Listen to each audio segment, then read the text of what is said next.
les buts. Pour cette finale, on avait choisi la Suisse, terre de neutralité, mais le public était pratiquement catalan et soutenait donc Barcelone en maillot sombre.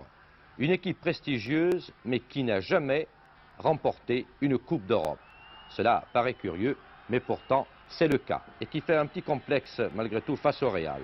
5e minute de jeu, Rexach s'enfonce, attire deux défenseurs, passe à Sanchez qui lobe Daniel, le gardien allemand. Les Catalans ont ouvert le score en début de match. En général, c'est bon signe dans une finale malgré tout européenne. Nous allons revoir, grâce à deux caméras de ralenti, une qui double la face que vous venez de voir sous le même angle, puis une caméra placée derrière les buts, le travail de Rexach, numéro 7, qui était un des meilleurs hommes sur le terrain, et Sanchez, le gardien allemand, s'avance, il est à terre, lobé donc. Nous allons voir avec la caméra derrière les buts pour avoir une idée plus précise. Souvent un objectif écrase un peu selon l'angle de prise de vue. Signalons tout de suite qu'on a eu peur pendant un instant que le joueur espagnol ne soit hors jeu. Ce n'était absolument pas le cas. D'ailleurs, la ligne des 16 mètres servait de témoin. Il était couvert.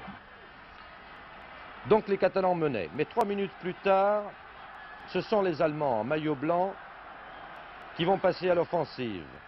Et vous allez voir une tête de Thomas Alofs, un tir de Bommer, Artola repousse mais pas assez, Thomas Alofs survient, marque et égalise.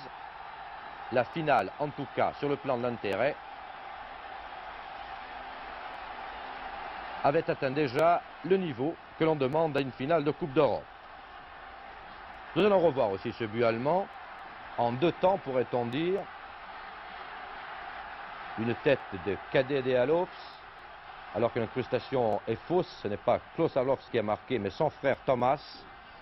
Le tir de Bommer,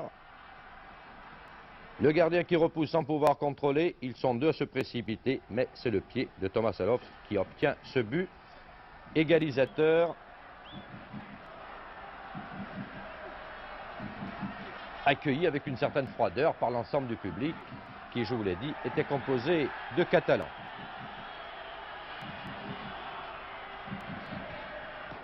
Le match était donc lancé. Toujours en première mi-temps, 2e minute de jeu. Zévé intervient sur Carrasco. L'arbitre désigne le point de pénalty, à juste titre d'ailleurs. L'ailier espagnol a été proprement fauché. Rexach le tir, regardez au ralenti. Daniel part du bon côté, arrête ce tir. Que s'est-il passé? C'est à vitesse normale que l'on voit l'hésitation de Rexach qui lui est fatale. Il a donné le temps au gardien allemand de plonger. Un centre de Nice 15, une tête d'Assensi, un réflexe étonnant de Daniel, c'était à la 25e minute de jeu. Nous allons la revoir, c'était la meilleure occasion catalane, en dehors des buts inscrits bien entendu.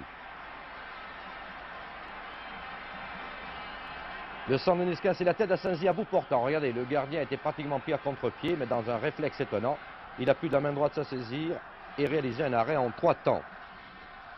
Riffé, c'est l'entraîneur, le nouvel entraîneur de Barcelone, relativement inquiet. 34e minute, un coup franc de Rexach, Nice 15. Rexach à nouveau. Carrasco sur la droite, passe son adversaire Bals. Centre, Assensi survient, puisque le gardien avait relâché ce ballon, ou en tout cas l'avait repoussé trop faiblement. 2-1 pour Barcelone. La joie maintenant traditionnelle et les effusions des joueurs catalans. La phase au ralenti. Le beau travail de Carrasco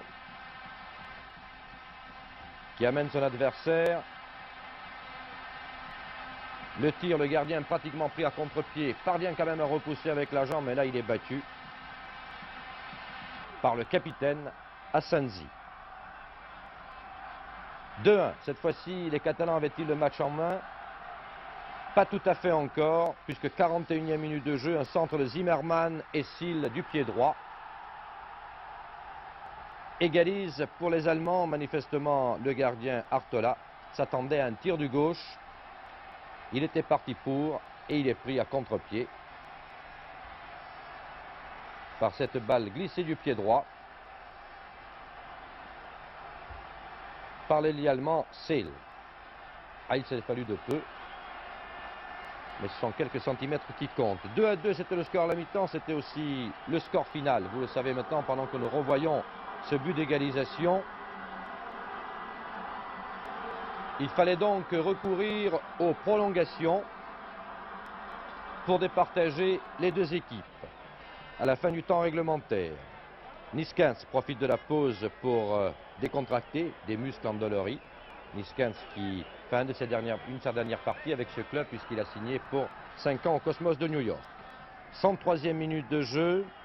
Asensi a rétrogradé au poste de libéraux, a donné un ballon à Niskens qui trouve Rexach. Celui-ci tire et donne l'avantage à Barcelone. Scène brésilienne ou tout simplement espagnole. Et nous allons revoir ce but parce qu'il est intéressant. La passe de Niskens, le contrôle de Rexach et son tir, mais vous allez voir qu'un arrière, un défenseur allemand, en l'occurrence c'est Zévé, qui est à terre, dévie le ballon. C'est pour ça que le gardien est lobé. Là, manifestement, il ne porte aucune responsabilité. Comment pouvait-il prévoir? 102e minute, Niskens, Carrasco, qui embarque deux défenseurs, Balz et Zévé, trouve Krankel démarqué. Le buteur autrichien rate rarement ce genre d'occasion. Il avait été relativement effacé, Krankel, mais avec un rôle ingrat, 3 défenseurs sur le dos en permanence, et puis sa femme avait été victime d'un accident automobile, il n'avait pas vraiment sa forme habituelle, il ne savait même pas s'il devait jouer. Là, il trouve la récompense de sa décision. Il a figuré et il marque un 4e but pour son équipe. Tout est-il joué? Non, il fallait qu'il y ait encore un peu de suspense parce qu'à la 115e minute, Zévé centre, Thomas Alofs, Sil inscrit un 3e but. Il restait malgré tout 8 minutes à jouer, tout était possible. En définitive, vous le savez maintenant, les Catalans conserveront l'avantage d'un but. 4-3, 7 buts dans une finale européenne, c'est quand même beau. S'il y en avait à déplorer quelques gestes d'anti-jeu et vraiment un jeu trop rude, l'Allemand Zimmermann était blessé à un genou et c'est un moindre mal dans un match pareil. Voilà, première coupe européenne donc pour le club catalan. La joie de Rexach. Et Asensi, le capitaine courageux qui brandit cette coupe qu'attendaient des milliers et des milliers de supporters catalans.